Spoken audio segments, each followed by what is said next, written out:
అనకాపల్లి జిల్లా అట్టహాసంగా వ్యవసాయ మార్కెట్ కమిటీ పాలకవర్గ ప్రమాణ స్వీకారం. అనకాపల్లి జిల్లా పాయకరావుపేట నియోజకవర్గం వ్యవసాయ మార్కెట్ కమిటీ చైర్మన్ పాలకవర్గం ప్రమాణ స్వీకారం. ముఖ్య అతిథిగా పాల్గొన్న రాష్ట్ర హోంశాఖ మంత్రి వంగలపూడి అనిత జ్యోతి ప్రజ్వలనతో కార్యక్రమానికి శ్రీకారం చుట్టిన హోంమంత్రి అనిత, మార్కెట్ కమిటీ చైర్మన్గా దేవర సత్యనారాయణ, వైస్ చైర్మన్గా కంకిపాటి వెంకటేశ్వరరావు మరియు 13 మంది డైరెక్టర్లచే ప్రమాణం చేయించిన హోంశాఖ మంత్రి అనిత. కార్యక్రమంలో పాల్గొన్న బీజేపీ, జనసేన, టీడీపీ కూటమి నాయకులు. హోంమంత్రి అనిత కామెంట్స్. పాయకరావుపేట వ్యవసాయ మార్కెట్ కమిటీకి ప్రత్యేక స్థానం ఉంది.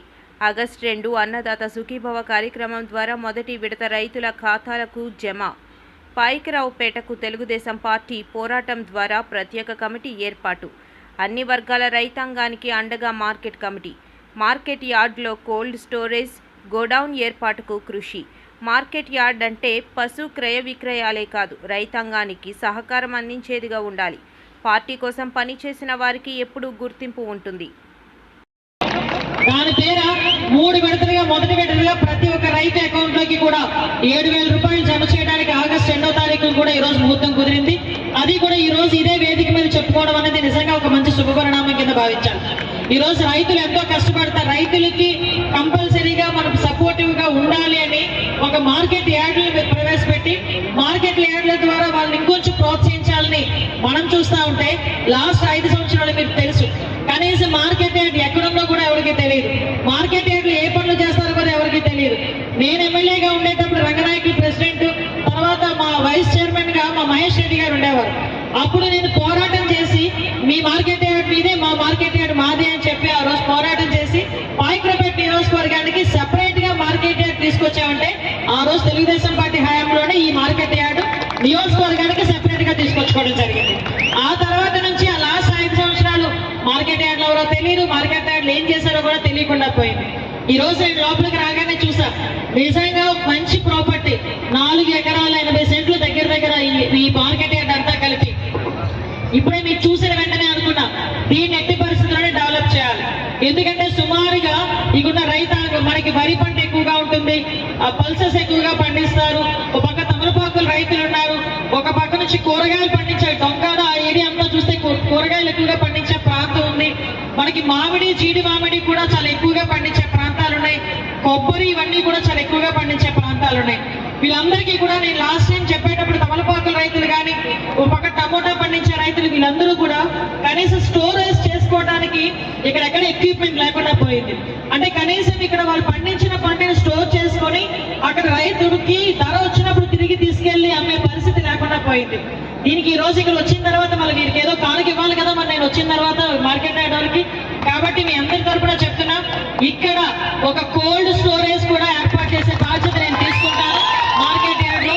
అదేవిధంగా మార్కెట్ యార్డ్ లో ఒక గొడౌన్ కూడా ఏర్పాటు చేసే బాధ్యత తీసుకుంటానని మీ అందరికీ భరోసా ఇస్తున్న బాధ్యత కూడా నేను తీసుకొని యాజ్ ఎర్లీ యాజ్ పాసిబుల్ ఇక్కడ మనకు అవకాశం ఉంది, స్థలం ఉంది, అవకాశం ఉంది.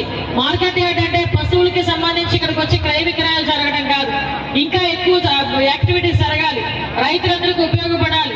రైతులు పండించిన పంట నో ప్రాబ్లం, ఆ గొడవన్ ఉంది, ఆ గొడవలో భద్రపరుచుకుంటామన్న బాధ్యత ఉండాలి. మనకి అదృష్టం ఏంటంటే హైవే పక్కన, మరి ఎక్కడో లోపల నుంచి తీసుకొచ్చే పరిస్థితి కూడా కనిపించక్కర్లా. కాబట్టి మీరందరి సహకారంతో as early as possible market yard లో ఒక పెద్ద గొడౌన్ ఒకటి, ఒక కోల్డ్ స్టోరేజ్ ఒకటి కట్టే ఏర్పాటు చేయడానికి ఈ గవర్నమెంట్ సిద్ధంగా ఉంది. దానికి నేను కృషి చేస్తానని మీ అందరి సాక్షిగా చెప్తున్నా. ఈ రోజు మీ అందరికీ పాయకరావుపేట నియోజకవర్గంలో అదృష్టం ఏంటంటే పాయకరావుపేట నియోజకవర్గానికి తెలుగుదేశం పార్టీకి కంచుకోట. ఎంత కంచుకోట అంటే తెలుగుదేశం పార్టీ ఎఫిలియేటెడ్ ఎవరితో కలిసినా కూడా, ఎవరు వచ్చినా కూడా ఆ పార్టీకి ఓటేయడం, ఆ పార్టీని ఎక్కించుకోవడం మాత్రమే బాధ్యత. అక్కడ అనిత ఉందా, కాశీనాయుడు ఉన్నారా, వెంకటేష్ ఉన్నారు, ఇవన్నీ కాదు. అక్కడ అధిష్టానం చెప్పిన గుర్తుందో లేదో చూసుకుంటారు, ఆ సైకిల్ ఉందా ఏముందన్న చూసుకుంటారు, దాని మీద నొక్కి బయటకు వచ్చేస్తారు. మీరందరూ కూడా ఎంత ఇచ్చారంటే మొన్న ఎలక్షన్స్ లో ఎప్పుడూ కూడా చరిత్రలో లేనంతగా సుమారుగా 44,000 మెజార్టీని మీ అందరి ఆడబిడ్డగా నన్ను ఆదరించి నన్ను గెలిపించిన పరిస్థితి కూడా. ఆ రోజు అనుకున్నా మెజార్టీ పెరిగే కొద్ది ఆనందం కన్నా బాధ్యత ఎక్కువ పెరిగింది. ఓ పక్క ఆ బాధ్యతతో కూడా ఈ రోజు మీ అందరి సహాయ సహకారాలతో, మీ అందరి ఆశీర్వాదంతో ఆ రోజు మీరందరూ అమ్మ గెలమ్మ మినిస్ట్రీ ఇవ్వాలి మీరందరూ కోరుకున్నారు. అదేవిధంగా గౌరవ ముఖ్యమంత్రి గారు, గౌరవ ఉప ముఖ్యమంత్రి గారు పవన్ అందరూ మోడీ గారు అందరూ ఆశీర్వదించి హోమ్ మినిస్టర్ ఇచ్చారు. ఈ రెండింటినీ బ్యాలెన్స్ చేయడం అనేది కంపల్సరీగా చేయగల నమ్మకం నాకుంది. చేయగలిగే సపోర్ట్ కూడా మీరందరూ ఇస్తున్నందుకు కూడా నేను మీ అందరికీ కూడా నేను థ్యాంక్స్ చెప్పాలి ప్రత్యేకంగా. అయినప్పటికీ కూడా ఈరోజు ప్రత్యేకంగా పాయకరావుపేట మీద దృష్టి పెట్టాలి. ఎందుకంటే పాయకరావుపేట అనేది ఒక హ్యాపెనింగ్ కాన్స్టిట్యుయెన్సీ. ఈ రోజు పాయకరావుపేటలో ఒక పక్క రైతులకు ఉపయోగపడేట్టుగా వ్యవసాయం అభివృద్ధి చెందాలి, ఒక పక్క పరిశ్రమలు అభివృద్ధి చెందే పరిస్థితి కూడా ఈ రోజు కనిపిస్తా ఉంది. ఈ రోజు ఆర్సెల్ మెటల్ లాంటి స్టీల్ ఫ్యాక్టరీలో ఈ రోజు మన పాయకరావుపేట నియోజకవర్గంలో నక్కపల్లి దగ్గరికి వచ్చి సుమారుగా 1,00,000 కోట్ల రూపాయలు పెట్టుబడి పెట్టేదానికి సిద్ధంగా ఉన్నాయి. మీరు రాసి పెట్టుకోండి, 2028 నాటికి ఫస్ట్ ఫేజ్ కూడా పూర్తయి ఎంప్లాయ్మెంట్ సుమారుగా 20,000 మంది ఎంప్లాయ్మెంట్ కూడా అక్కడ ఉద్యోగాల్లో పనిచేసే పరిస్థితి కనిపిస్తా ఉంది. ఒక పక్క నుంచి బల్క్ డ్రగ్స్ కానీ, ఒక పక్క నుంచి ఇవన్నీ ఒక పక్క అయితే, ఒక పక్క నుంచి మనకి వ్యవసాయానికి సంబంధించి ఈరోజు నేను చాలా సందర్భాల్లో చెప్పా, కోటవరట్లకు కూడా ఒక పల్ప్ కేంద్రం కానీ, పల్ప్ తీసే కేంద్రాలు కానీ, ప్రాసెసింగ్ యూనిట్ ఏదైనా ప్రాసెసింగ్ యూనిట్ చేసే పరిస్థితి బాధ్యత కూడా మేము తీసుకున్నాం. దానిలో భాగంగా అక్కడ కూడా వర్కౌట్ చేస్తున్నాం. ఇవన్నీ కాకుండా ఈరోజు అభివృద్ధి సంక్షేమ కార్యక్రమాలు అంటేనే ఈరోజు పెట్టింది పేరుగా మన ఎన్డీఏ కూటమిని చెప్పుకోవాలి.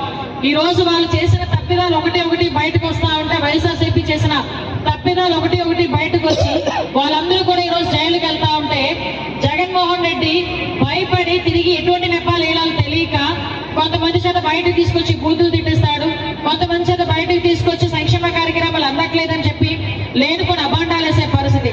ఈ రోజు మేము చెప్పినట్టుగానే 4,000 రూపాయలు పెన్షన్ చేసాం. అతనిలాగా 5 సంవత్సరాలు తీసుకోలేదు 1,000 రూపాయలు పెంచడానికి.